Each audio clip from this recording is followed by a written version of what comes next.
اور اس کے ساتھ ساتھ کینیا پولیس نے بھی کوئی تعاون نہیں کیا، اور نہ انہوں نے وہ ارشد شریف صاحب کا ڈیٹا جو لیپ ٹاپ تھا اور نہ فون جی تھا وہ ان کے حوالے کیا ہے۔ اور جس کے بعد رانا ثناء اللہ صاحب کا یہ کہنا تھا کہ میں اپنے وزیر اعظم سے بات کروں گا کہ وہ کینیا کے جو اعلیٰ حکام ہیں ان سے بات کریں کہ وہ اس میں تعاون بھی کریں اور جو مطلوبہ چیزیں ہیں وہ ہمیں دے دیں۔ یہ تو مختصر سی میں نے ساری سمریز میں کر دی۔ اب ایک جی بات رہتی ہے جی، وہ آپ نے کہا کہ رپورٹ کیوں نہیں دی جا رہی ان کے والدہ کو؟ ہو سکتا ہے کچھ حساس ایشوز ہوتے ہیں، کوئی تحقیقات چل رہی ہوتی ہیں، اور ظاہر سی بات ہے متاثر ہونے کا خدشہ ہوتا ہے۔ اس بنا پر حکومت اس کو ڈیلے کر رہی ہوتی ہے، یا وہ متعلقہ ادارے اس بنا پر وہ شاید تھوڑا روک رہے ہوتے ہیں کہ ایسا نہ ہو کہ ہمیں جس نتیجے پہ پہنچنا چاہ رہے ہیں اس سے پہلے ہی کوئی بڑا بلاسٹ ہو جائے یا کچھ چیزیں آ جائیں اور ہم نتیجے پہ نہ پہنچ سکیں۔ لیکن اس کے چھپانے سے یا اس کے رکھنے سے کوئی ایسا حکومت کو کوئی فائدہ یا مجھے نظر نہیں آتا یا سمجھ نہیں آتا۔ ہو سکتا ہے بالکل اس میں حکمت عملی ہو۔ اور آخری بات جی جی اس حوالے سے، یہ میں جو ابھی تک ارشد شریف صاحب کا جو میں معاملہ دیکھا ہے، یہ قتل عمد لگتا ہے، جان بوجھ کے انہیں قتل کیا گیا ہے، منصوبہ بندی کے تحت انہیں قتل کیا گیا ہے اور انہیں ٹارگٹ کیا گیا ہے۔ اور میں یہ سمجھتا ہوں آصف صاحب کہ یہ جو خون ہے یہ انشاءاللہ رائے گان ہی جائے گا۔ انشاءاللہ امید یہ کرتے ہیں ہم سارے، اور مجھے بھی امید ہے کہ کسی نہ کسی حد تک یہ ملزمان تک بے نقاب بھی ہو جائیں گے اور رسائی بھی ہو جائے گی اور پتہ بھی چل جائے گا۔ اچھا یہ بتائیں کہ وزیر اعظم جناب میاں شہباز شریف صاحب ایک دو روز کے لیے لندن آئے اور یہاں پر انہوں نے ملاقات کی اور واپس جا رہے ہیں۔ دوسری طرف عمران خان صاحب کہہ رہے ہیں کہ ہمارے ملک کی بدقسمتی ہے کہ جو اشتہاری ہیں وہ فیصلہ کر رہے ہیں، اور یہ کیا چل رہا ہے، کیوں یہ اتنے جلدی آئے اور چلے گئے، اور آج انہوں نے ملاقات کی ہے، اچھا تھوڑی دیر پہلے روانہ ہو گئے ہیں۔ جی، پاکستان کی سیاسی صورتحال ہمیشہ بھونچال میں ہی رہتی ہے جی، کبھی یہاں اسٹیبلٹی ہوتی نہیں ہے، استحکام ہوتا نہیں ہے، ہمیشہ بھونچال رہتا ہے۔ حالانکہ آپ کو پتا ہے کہ صرف ہم 1 ماہ یا 1.5 ماہ پیچھے چلے جائیں تو پاکستان یہاں ایک خوفناک جو ہے نا سیلاب کی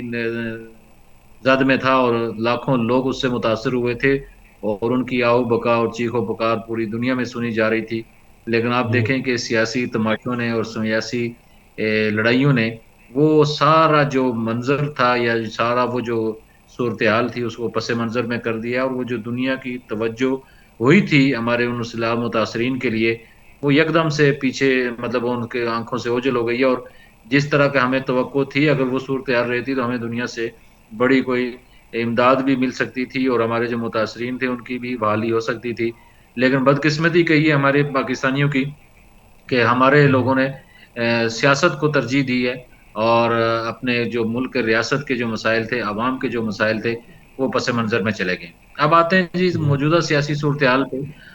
دیکھیں خان صاحب کا لانگ مارچ شروع ہوا، 4-5 دن لگا کے وزیر آباد پہنچا، اور پھر وزیر آباد میں ایک ناخوشگوار واقعہ پیش آیا، اچھا لانگ اور مارچ اس کی ہم بعد میں بات کریں گے، پہلے جو ان کا دورہ ہے اس پر بات کر رہے ہیں، جو برطانیہ آئے اور اپنے بھائی کو سفارتی پاسپورٹ بھی جاری کیا، کیا یہ واپس جا رہے ہیں؟ لانگ مارچ کی ہم بات کریں گے، لیکن پہلے ان کو ذرا اس پہ ہانسی کا اس سے پہلے میں کر لیتے ہیں۔ دیکھیں شہباز شریف صاحب جو مصر سے وہاں ایک کانفرنس سے وہاں سے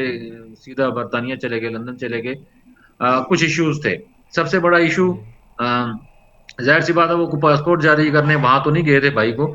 مین ایشو جو تھا وہ آرمی چیف کی جو تعیناتی ہے اس کے حوالے سے ظاہر سی بات ہے مشاورت تھی۔ اور میرے جو ہمیں ذرائع نے بتایا کہ جو حکومت فیصلہ کر چکی کہ اب نیا آرمی چیف لایا جائے گا، اور یہی بات ہے کہ